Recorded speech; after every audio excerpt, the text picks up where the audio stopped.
भारत माता की जय. जय हो भारत का संविधान. पत्रकार भावांनो, जिथे म्हणजे एखाद्या प्रकरणाला वाचा फोडायची असते तिथे माध्यमांचा खूप मोठा रोल असतो. आणि जेव्हा समूह मायनॉरिटी असतो त्यावेळेस ती वाचा फक्त माध्यम फोडू शकतात.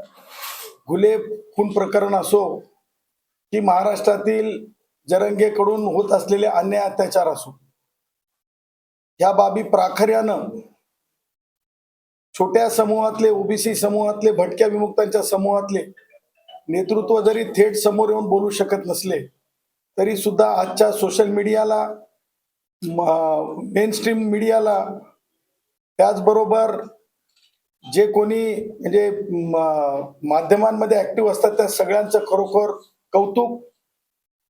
आज आपणाला सांगू इच्छितो की ज्या प्रकारे एक मनोवृत्ती तयार होत आहे आणि ती तयार केली जात आहे, हे डेलिब्रेट ऍक्ट आहे. मनोज जरंगे नावाचा एलिमेंट एक ज्या प्रकारे करोना नावाचा, मी म्हणत नाही कोणाला उपहासात्मक, परंतु असा आरोप होत होता की करोना नावाचा व्हायरस ज्या प्रकारे चायनामध्ये डेव्हलप केला गेला तशाच प्रकारचा कायद्यामध्ये सुद्धा व्हायरस असते. तशाच प्रकारचा वैचारिक व्हायरस मनोज जरंगेच्या निमित्तानं महाराष्ट्रात पसरवला चाललाय. आता तुम्ही म्हणाल की ह्या व्हायरसचं नेमकं कर्तव्य, मुख्य कर्तव्य काय आहे? तर मला तुम्हाला सांगायला, मी कधी सुद्धा म्हणजे निडरपणे बोलणारा माणूस आहे, थेट नेट डंके की चोट पे बोलणारा माणूस आहे. आणि काही सुधार असेल तर जयश्री पाटील मला सांगत असतात, ते तुम्हाला माहिती आहे पत्रकार. हे सगळं करण्याचा जो डेलिब्रेट घाट आहे, ज्या प्रकारे महाराष्ट्रातले सत्तेतले मराठा मंत्री असोत, मग मी नावे घ्यायला घाबरत नाही, विखे असतील किंवा आणखीन कोण कोण असतील, त्यांनी समोर येऊन माध्यमांना सांगावं सत्य काय ते, पण मी नावं घेतोच आहे.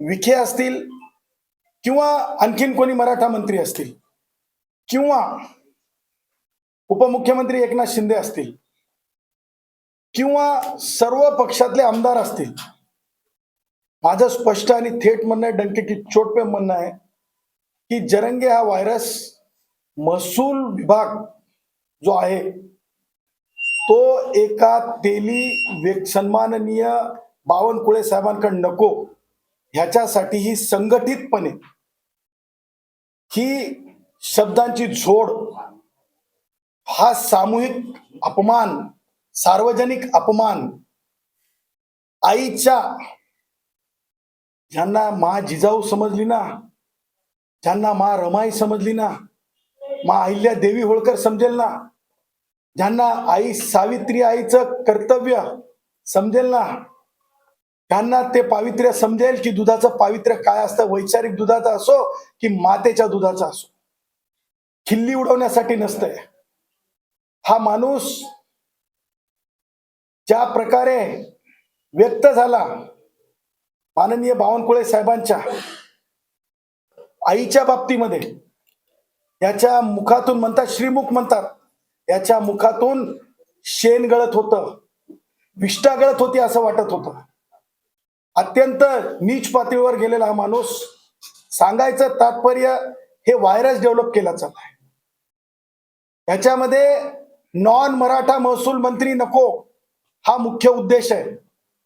आणि हा केवळ तुम्ही म्हणाल की विरोधकांचा आहे का, तर नाही, हे टेंडर मनोज जरंगेला, हे कॉन्ट्रॅक्ट मनोज जरंगेला, ह्या नासक्या विचाराला, या फाटक्या विचाराला, या तुटक्या विचाराला हे देण्यात आलेलं आहे.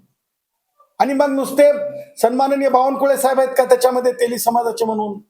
माझं कर्तव्य आहे, मला बोलावं लागेल, कारण मी विधान परिषदेची, राज्यसभेची, मंत्रिपदाची झोळी घेऊन भिकारी नाही, किंवा जरंगेच्या लोकांसारखं रेतीचे ट्रॉले चालवण्यासाठी किंवा काहीतरी माझ्यात पडावं पीडब्ल्यूडीचं टेंडर ह्याच्यासाठी माझा जन्म झालेला नाही. माझा जन्म भगवान बाबांचे विचार, माझा जन्म भारतरत्न डॉक्टर बाबासाहेब आंबेडकरांचे विचार पुढे नेण्यासाठी झाले. हा आता नुसतं बावनकुळे साहेब आहेत का? तर नाही. तर हा ठरवून मुख्यमंत्री महोदयांना का बोलतो? याला आतापर्यंत ज्या प्रकारे व्यक्त झाला मुख्यमंत्री महोदयांच्या, का तर जस्ट बिकॉज मायनॉरिटी ब्राह्मण आहेत या देशामध्ये, ब्राह्मणांना जी म्हणजे हे आहे समानता, ती मराठ्यांना आहे, तीच बौद्धांना आहे, तीच वंजाऱ्यांना आहे, आमच्या भावांना, तीच बंजाऱ्यांना आहे, सगळ्यांना समान आहे. मग हा सार्वजनिक अपमान का करतो मुख्यमंत्री महोदयांचा?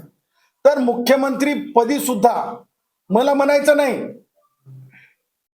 की त्याच्यामध्ये किती रोल आहे कुणाचा, एकनाथ शिंदे साहेबांचा, सन्माननीय उपमुख्यमंत्री महोदयांचा, परंतु कधीतरी उपमुख्यमंत्री महोदय एकनाथ शिंदे साहेब, मी परत आज या बीड मधून पुनरुच्चार करतो, ठाणे का रिक्षा, ठाणे का रिक्षा, ठाणे का रिक्षा म्हणल्याबरोबर ब्रीच ऑफ प्रिव्हिलेज आलं. परंतु कोणत्या तरी आईचं, तेल्याची आई आहे, काहीच किंमत नाही का? मी बोललो, काय बोललात तुम्ही? मनोज जरंगे, तुला असं बोलता येणार नाही, बोलशील तर याद राख, ब्रीच ऑफ प्रिव्हिलेज नाही का? हे सगळं ठरवून व्हायरस डेव्हलप केलं चाललंय. लॅबोरेटरी पद्धती असते, ही पॉलिटिकल पद्धती आहे. आणि म्हणून नुसतं मुख्यमंत्री महोदय आहेत का? तर नाही. संजय शिरसाट सारख्या मंत्र्यांना टार्गेट का टार्गेट आहेत? कारण सिंपल आहे. धनंजय मुंडे साहेबांना इथं नको होते कारण भटक्या विमुक्तांचे होते. धनंजय मुंडे साहेब नको होते. भटक्या विमुक्तांच्या दारावर कसं जायचं मराठा म्हणून, काढा, काहीतरी करा, काहीतरी करा. काय काय ठेवले नाव, आका, काय काय काय काय ठेवलं. त्याच प्रकारे संजय शिरसाट यांच्या मतदारसंघात जर ते पालकमंत्री असतील, तिथं नको संजय शिरसाटांचा कोणत्याच कामात हस्तक्षेप, tender contract, tender contract, tender contract, रेती उपसा, रेती उपसा. हे सगळ्या उपद्रवी गोष्टी आहेत आणि हे ठरवून हे जरंगे व्हायरस डेव्हलप केले गेले. आणि हे व्हायरस एका प्रकारे ह्या नुसत्या महसूल मंत्री पदावर किंवा मुख्यमंत्री पदाच्या बाबतीत हे व्हायरस काम करणं झालंय, हे डसणं झालंय. आणि याच्यावर कोणी प्रतिक्रिया देत नाही. विखे पाटलांनी प्रतिक्रिया दिली का? आम्ही विखे पाटलांवर जेव्हा बोललो खड्ड्यावर त्यांच्या मतदारसंघातल्या, त्यावेळेस विखे पाटील आम्हाला काय म्हणतात की तुम्हाला खूप लांब राजकारण करायचंय. जरंगेला मांडीवर घेऊन बसले का?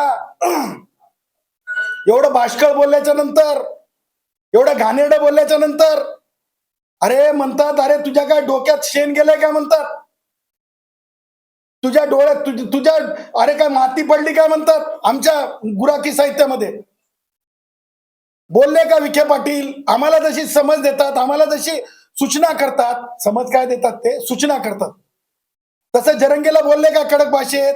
नाही नाही तसं बोलू नये, नाही नाही तसं बोलू नये.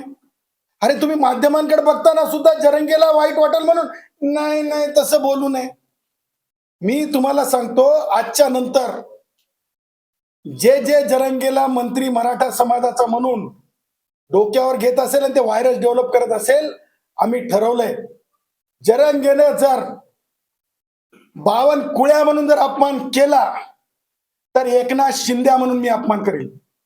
ह्याच्यानंतर जरंगेने जर 52 कुळ्या म्हणला तर एकनाथ्या म्हणून अपमान करेल.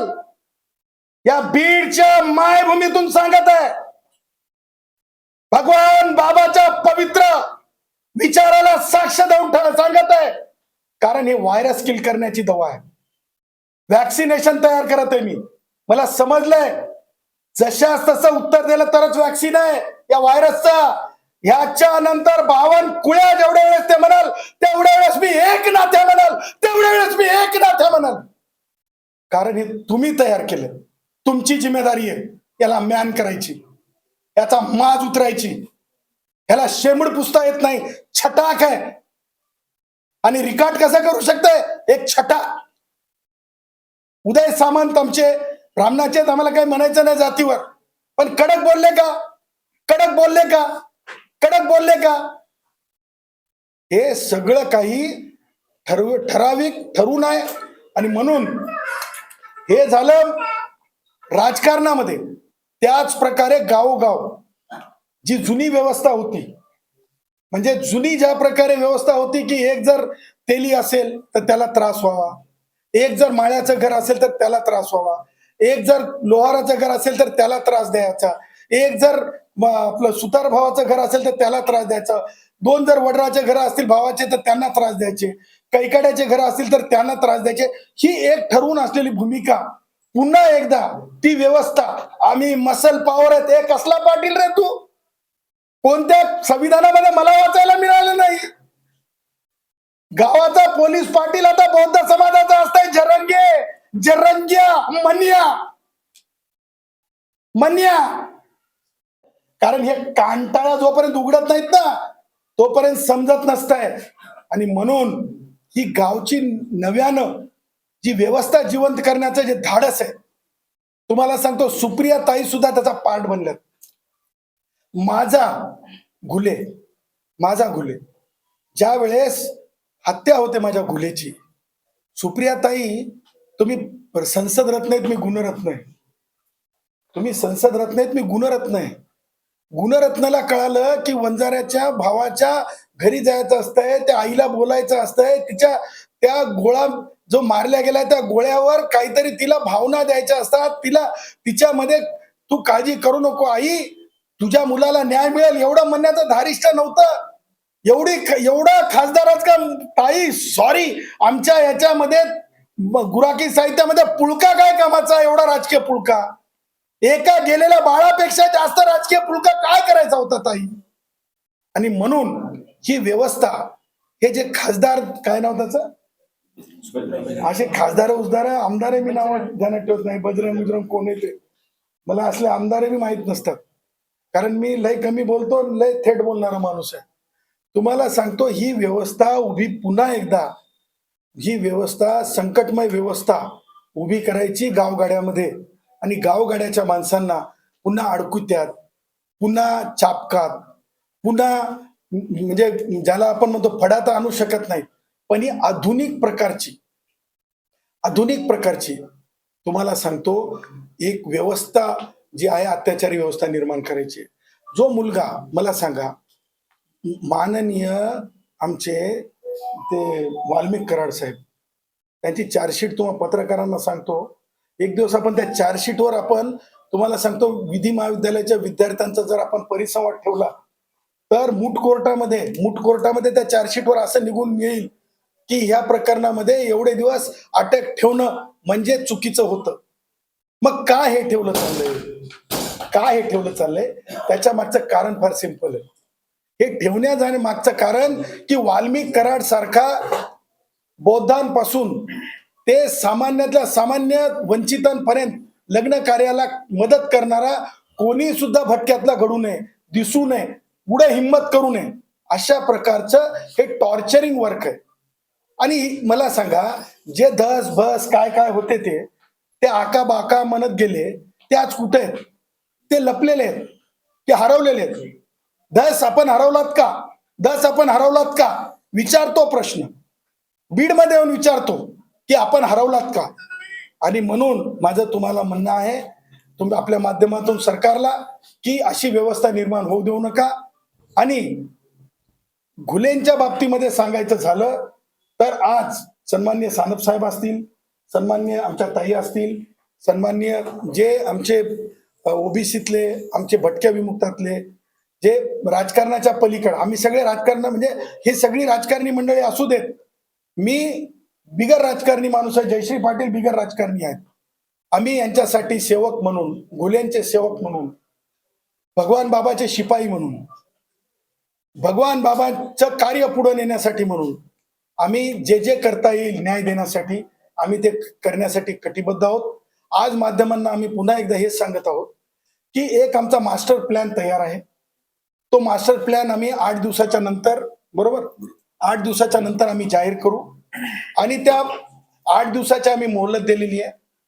8 दिवसामध्ये जर ही वस्तुस्थिती सत्य असताना, एक लक्षात ठेवा, वाल्मिक कराड साहेबांना जसं अरेस्ट ठेवल्यामुळं जजमेंट जेव्हा येईल तेव्हा कंपन्सेशन सुद्धा द्यावं लागेल. त्याच प्रकारे तुम्हाला सांगतो, डिले झाल्यामुळं त्या याच्या पोराला काय त्या अवलादीचं नाव